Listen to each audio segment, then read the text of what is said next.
बिस्मिल्लाहिर्रहमानिर्रहीम। अस्सलाम वालेकुम। Exercise 1.1 question number 1, find the order of the following matrices.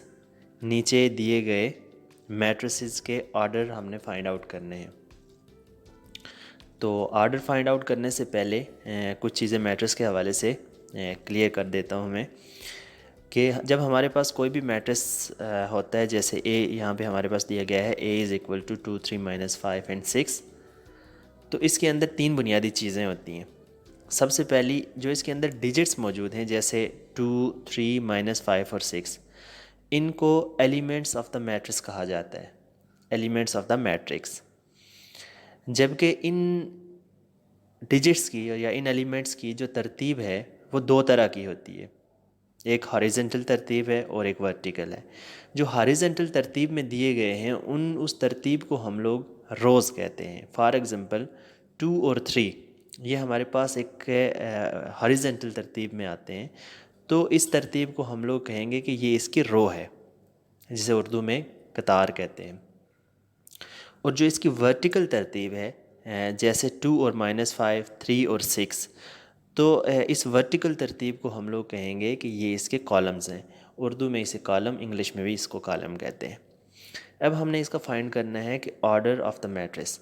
Order of the matrix find out करने के लिए हमारे पास इसका एक छोटा सा फार्मूला है कि order of the matrix is equal to number of rows by number of columns, या number of rows into number of columns भी आप इसको कह सकते हैं।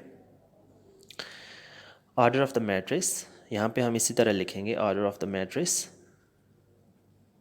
Is equal to number of rows by number of columns. बेहतर है कि आप पहले फार्मूला यहाँ पे लिख दें, जिससे चीज़ ज़्यादा वाज़ेह हो जाती है। अगर नहीं भी लिखते उसके अलावा भी आप डायरेक्ट इसका आंसर भी लिख सकते हैं।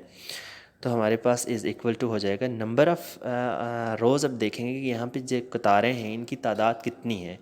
तो सबसे पहले हमारे पास पहली जो कतार बनती है 2 और 3 की तरफ हॉरिजॉन्टल तरतीब में जो पहली कतार बनती है, यानी कि R1, और दूसरी हमारे पास तरतीब जो बनती है -5 और 6 की, ये हमारे पास R2, यानी कि हमारे पास दो रोज़ आ गई, R1 R2 दो रोज़ आ गई।